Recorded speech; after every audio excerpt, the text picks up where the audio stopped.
नमस्कार दोस्तों, प्रखर एजुटेक के ऑनलाइन एजुकेशन प्लेटफॉर्म में आपका स्वागत है। आज हम लाए हैं लूसेंट के वर्ष में सामान्य ज्ञान के क्वेश्चंस जो ऑब्जेक्टिव हैं। ये हैं संगम काल से रिलेटेड।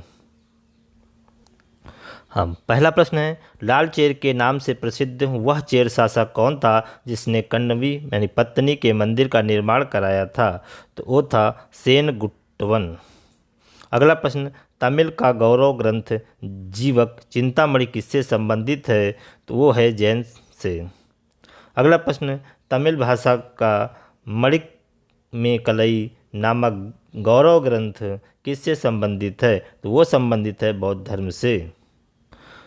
अगला प्रश्न, निम्न में कौन संगम युगीन व्याकरण रचना सर्वाधिक महत्वपूर्ण रचना मानी गई है? तो वो है तोलकापिक्यम। अगला प्रश्न, निम्नलिखित राजवंशों में किसका उल्लेख संगम साहित्य में नहीं हुआ है? तो वो है कदंब। अगला प्रश्न, संगम युग में उदयपुर किस लिए विख्यात था? तो वो था कपास के व्यापार का महत्वपूर्ण केंद्र। अगला प्रश्न, तोलकाप्पियम ग्रंथ किससे संबंधित है? तो है व्याकरण और काव्य से। अगला प्रश्न, धार्मिक कविताओं का संकलन कुरल किस भाषा में है? तो वो है तमिल भाषा में। अगला प्रश्न, किस संगम युगीन राज्य के संरक्षण में 3 संगमों का आयोजन किया गया? तो वो है पांड्य। अगला प्रश्न, किसने उल्लेख किया है कि नंदों ने अपना कोष गंगा की धारा में छिपा रखा था? तो है मालूल नार। अगला प्रश्न सुमेलित कीजिएगा। तो इसमें आंसर ए सही है। चेर राज्य राजकीय चिन्ह धनुष था, चोल राज्य का राजकीय चिन्ह बाघ था और पांड्य राज्य का राजकीय चिन्ह मछली था। अगला प्रश्न सुमेलित कीजिए। तो इसमें आंसर ए सही है।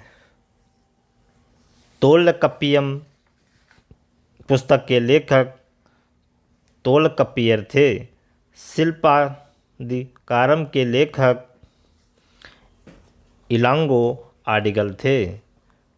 मणिमेकलई पुस्तक के लेखक शीतलय सतनार थे। जीवक चिंतामणि के लेखक तिरुतक्क देवर थे।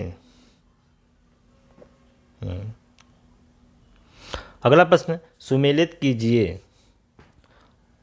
प्रथम, इसमें आंसर ए सही है। प्रथम संगम अगस्त से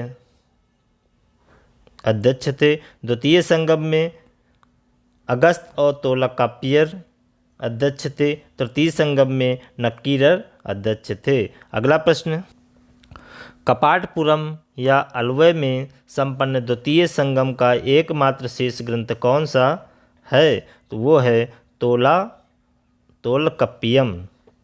अगला प्रश्न, किस ऋषि के बारे में कहा जाता है कि उन्होंने दक्षिण भारत पर आर्यकरण किया, उन्हें आर्य बनाया? तो वो है अगस्त्य। अगला प्रश्न, स्ट्रेबो के अनुसार संगम युग के किस वंश के शासक ने रोमन सम्राट अगस्टस के दरबार में 20वीं ईसा पूर्व के लगभग अपना एक राजदूत भेजा? तो थे पांड्य नरेश ने। अगला प्रश्न,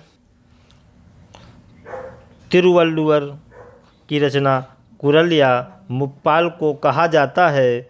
तो वो है तमिल भूमि का बाइबल। अगला प्रश्न, तमिल काव्य का इलियड कहा जाता है? तो वो है शिलप्पदिकारम। अगला प्रश्न, तमिल काव्य का ओडिसी कहा जाता है? वो है मणिमेकलई। अगला प्रश्न, पुहर कावेरीपट्टनम की स्थापना किसने की? तो इसकी स्थापना कारिकाल ने की। अगला प्रश्न, मुजरिस किस राज्य का बंदरगाह था? तो मुजरिस चेर राज्य का बंदरगाह था। किसके संबंध में यह कहावत है कि जितनी जमीन में एक हाथी लेट सकता है उतनी जमीन 7 आदमियों का पेट भर सकता है? तो ये कहा था कावेरी डेल्टा के बारे में। अगला प्रश्न सुमेलित कीजिए, इसमें आंसर ए सही है। चेर राज्य के प्रख्यात शासक थे सेनगुट्टवन, चोल राज्य के प्रख्यात शासक थे कारिकाल और पांड्य राज्य के प्रख्यात शासक थे नेडुजेलियन। अगला प्रश्न प्लिनी के ग्रंथ एवं अज्ञातनामा लेखक के ग्रंथ पेरिप्लस के अनुसार मोती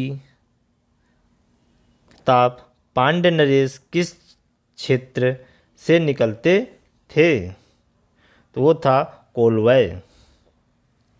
अगला प्रश्न गाय या अन्य वस्तुओं के लिए लड़ते लड़ते मरने वाले वीरों के सम्मान में खड़े किए जाने वाले वीर प्रस्तर को कहा जाता था? तो कहा जाता था वीरकल या नाडुकल। अगला प्रश्न प्राचीनतम तमिल देवता मुरुगन किस वैदिक देवता के सदृश हैं? तो वो हैं स्कंद या कार्तिकेय के सदृश।